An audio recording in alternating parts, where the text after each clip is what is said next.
"Don't move, mister. You're hurt real bad." 9-year-old Sofia Morales dropped her faded purple backpack onto the dusty shoulder of Highway 17 and ran toward the man lying beside his wrecked motorcycle. The late afternoon sun burned orange over the empty stretch of road outside Tucson, Arizona. Sofia had been walking home from school, the same lonely route she took every day, past abandoned gas stations and sun-bleached billboards. Her abuela worked the evening shift at the diner and wouldn't be home until after dark. Sofia knew the way by heart. She heard the crash before she saw it, a sickening screech of tires, the roar of an engine cut short, then the terrible crunch of metal hitting asphalt.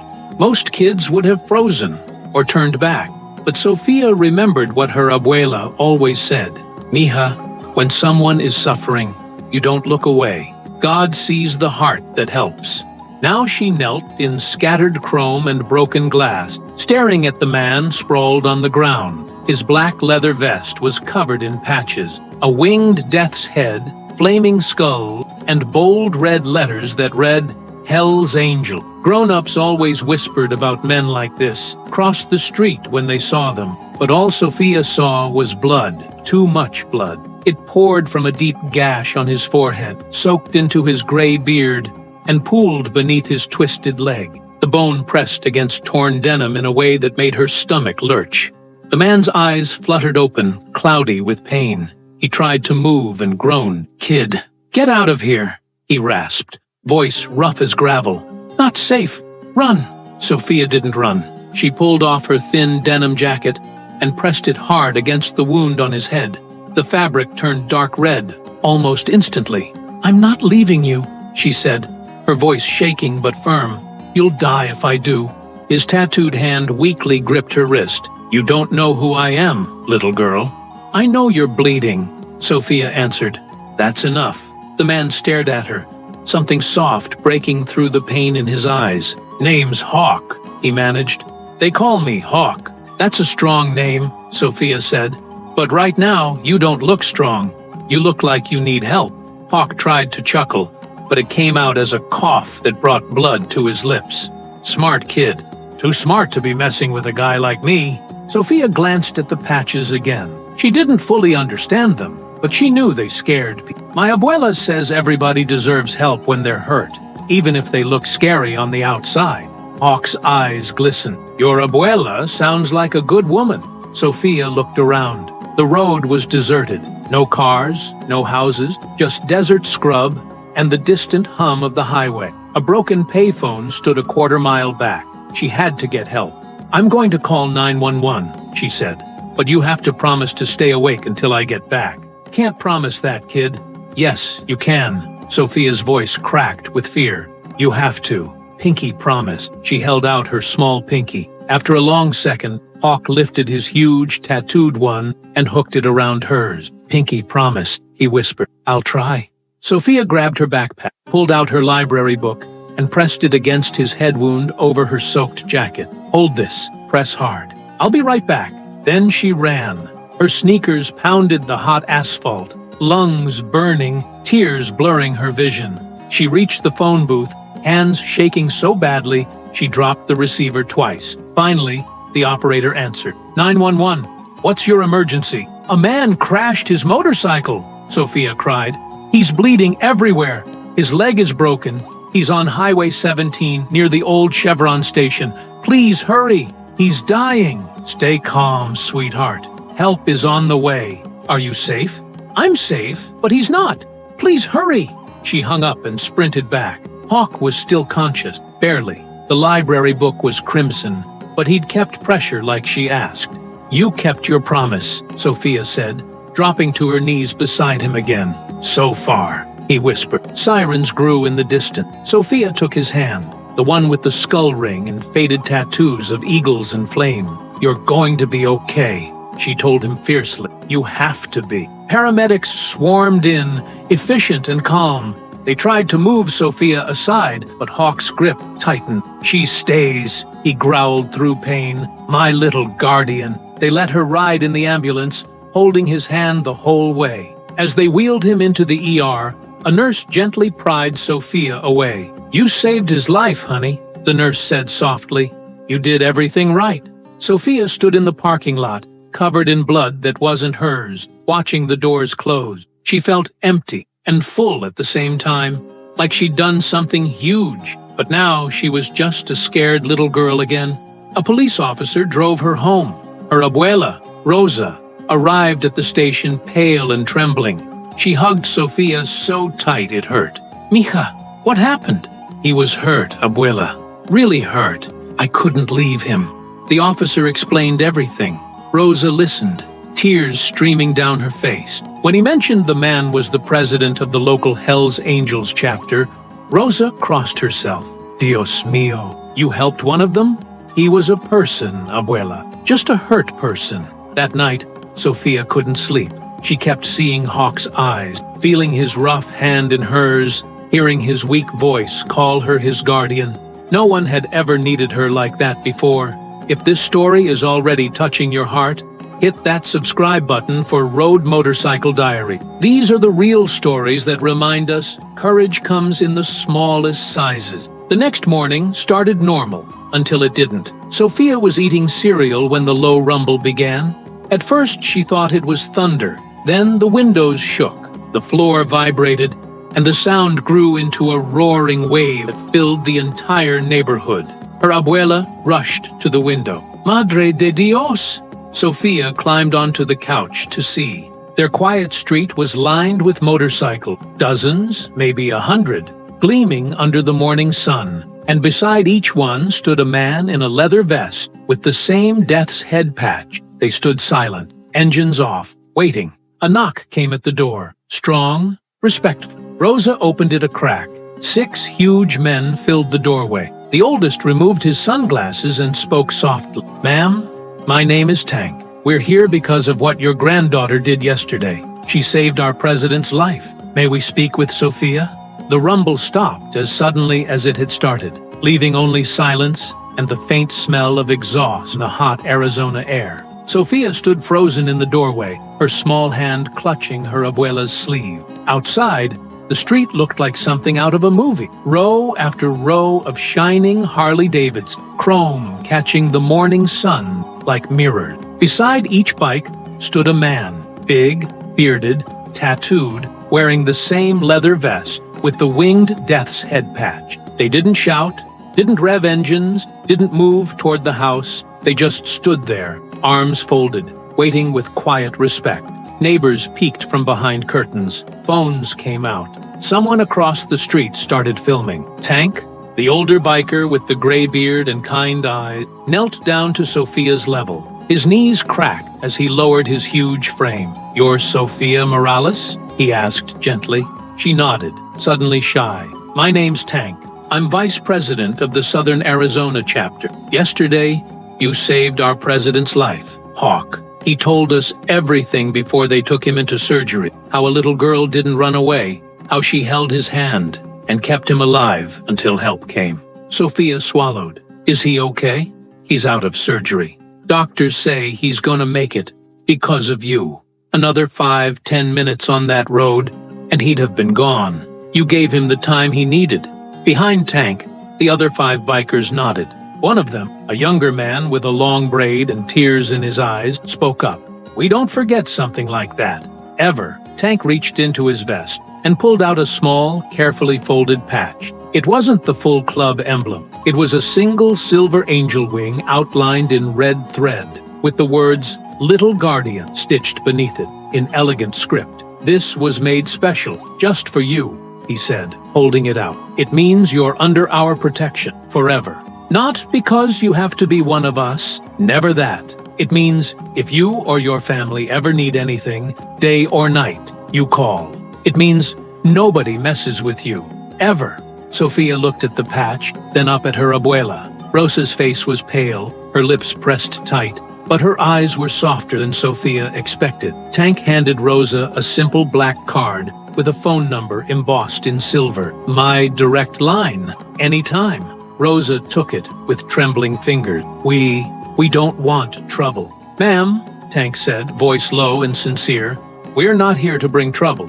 We're here to say thank you. to show respect to a 9-year-old girl who showed more heart than most men twice her age. He turned back to Sophia. Hawk wanted you to have this too. He held out a second item, a tiny silver chain with a pendant shaped like a guardian angel, wings spread wide. Sophia took it carefully, as if it might break. The metal was warm from Tank's hand. One by one, the other bikers stepped forward, not to scare, but to speak. A giant man with a scarred face and gentle voice said, "You're braver than me, kid. I'd have been scared stiff." Another, with arms covered in military tattoos, added, "You didn't see the patches. You saw a man hurting. That's rare. That's real." The youngest one, barely 20, knelt too. "You're my hero, little one." Sophia felt tears coming. She didn't know why. Maybe because these big, scary-looking men were looking at her like she was the strongest person in the world. Rosa finally spoke, her voice thick. "Thank you for coming, for telling us he's alive, my granddaughter. She did what she thought was right." Tank stood slowly. "We know, and the world needs more people who do what's right, even when it's hard." He looked out at the silent line of brothers. Then, as one, they all placed their right fists over their hearts, a salute. Not loud, not dramatic, just deep respect. Sophia felt her chest tighten. She stepped forward and did the only thing she could think of. She placed her small fist over her own heart, copying them. A soft murmur went through the men. Some smiled, some wiped their eyes. Tank nodded once. "We'll go now, but we're never far." They walked back to their bikes. Engines started in perfect sequence, a rolling thunder that shook the ground. Then they rode away, slow and orderly, turning the corner until the street was quiet again. Rosa closed the door and leaned against it, breathing hard. Sophia looked down at the patch and necklace in her hands. "Abuela, are we in trouble?" Rosa pulled her close. "No, mija. I think we're protected." Days passed. Life tried to go back to normal. Sophia went to school. Rosa went to work. But everything felt different.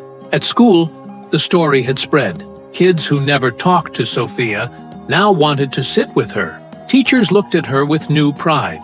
A local news station even called. But Rosa politely said no interview. Sophia didn't want to talk about it much. What happened on that road felt private, sacred. She kept the guardian angel necklace on under her shirt, close to her heart. She pinned the patch inside her backpack, where only she could see it. 3 weeks later, Tank called. "Hawk's getting released tomorrow. He'd like to see you, if your abuela says it's okay." Rosa hesitated longer this time, but she saw the hope in Sophia's eyes, remembered the respect in Tank's voice, the salute from 100 men who could have been terrifying but chose kindness instead. "I'll take her," Rosa said.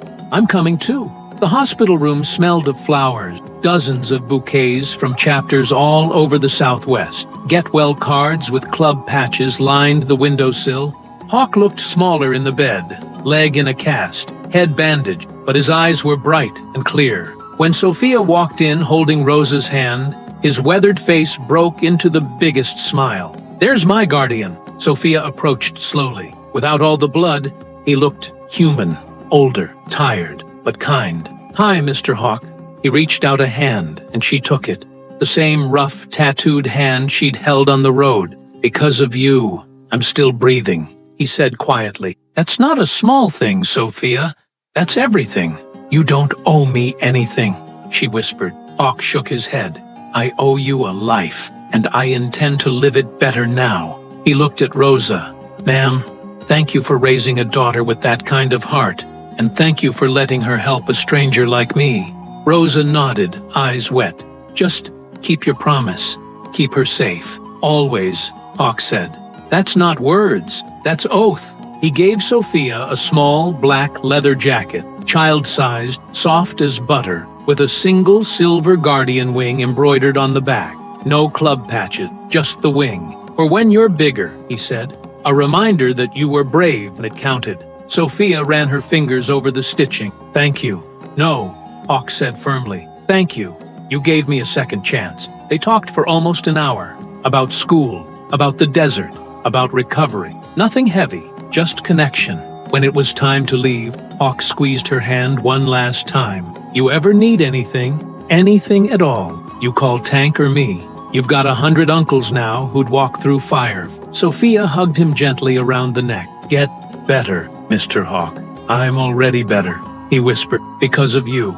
If this story is restoring your faith in humanity, do us a huge favor. Hit that like button, subscribe to Road Motorcycle Diaries, and turn on notifications. We share real stories of unexpected kindness every week. Your support helps us keep telling them. Years later, Sophia Morales stood at the edge of the same dusty Highway 17 where everything had begun, watching the desert sunset paint the sky in fire and gold. She was 16 now, tall, confident, with long dark hair tied back, and the same fierce eyes that once stared down fear at 9 years old. On her back hung the black leather jacket Hawk had given her in the hospital, now fitting perfectly.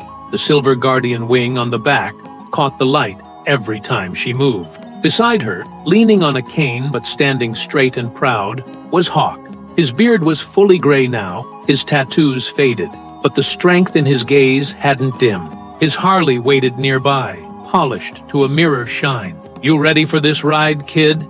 He asked, voice still gravel rough but warm. Sophia smiled. I've been ready for years. She climbed on behind him, arms around his waist, helmet secure. The engine roared to life, one deep, familiar thunder that echoed across the empty road. They pulled away, wind whipping past, the same stretch of highway where blood once stained the asphalt, now just a quiet memory beneath their tires. But that moment didn't come out of nowhere. It was built, year after year, on small acts of kindness that rippled farther than anyone could have imagined. After the hospital visit, life settled into something new, quietly protected. When Sophia's school needed new books for the library, an anonymous donation arrived, $8,000 from the Little Guardian Fund. The principal never knew where it came from. When Rosa's old car broke down on a rainy night far from home, Tank showed up with 2 brothers and a tow truck before Fuetilo even answered the call. They fixed it on the spot, refused payment, and followed her home to make sure she arrived safe. When a group of older boys started bothering Sophia's younger cousin at middle school, one quiet conversation with a man in a leather vest was all it took. The bullying stopped. No one ever saw those boys near the family again. Hawk visited often, not with the whole club, just him.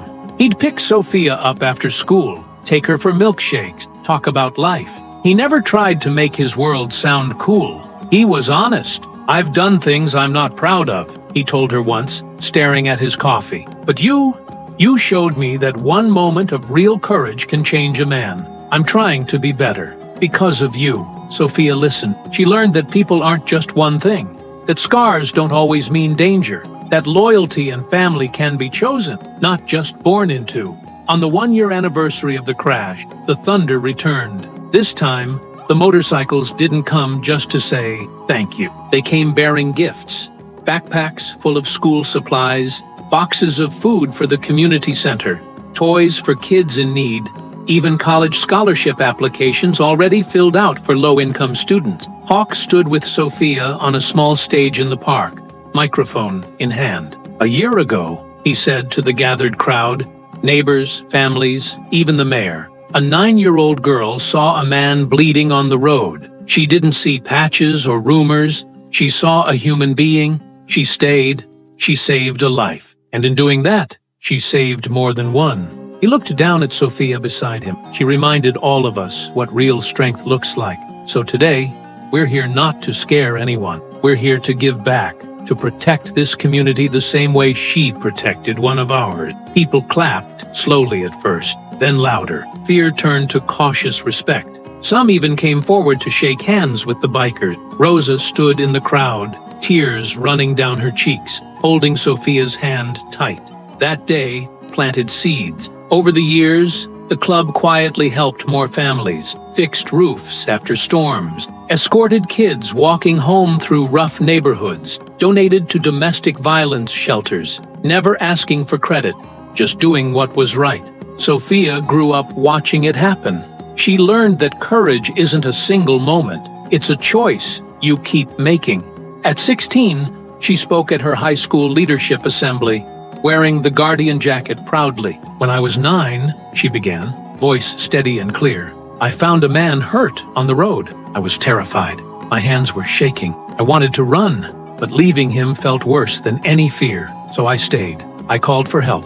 I held his hand until the ambulance came. She paused, looking out at hundreds of faces. That one choice changed everything, not just for him, but for me, for my family, for my community. It showed me that kindness it's the strongest thing there is. And it doesn't matter what someone looks like on the outside. A leather vest, tattoos, a uniform, a hijab, dirty clothes. We're all human underneath. And when someone is hurting, we help. That's it. That's the whole secret. The auditorium erupted in applause. Teachers cried. Students stood. In the back row, Hawk watched, eyes shining with pride. Beside him stood Tank, Bull, and a dozen brothers, all in their vests, all clapping harder than anyone. After the speech, Hawk walked her to his bike. You meant every word, he said.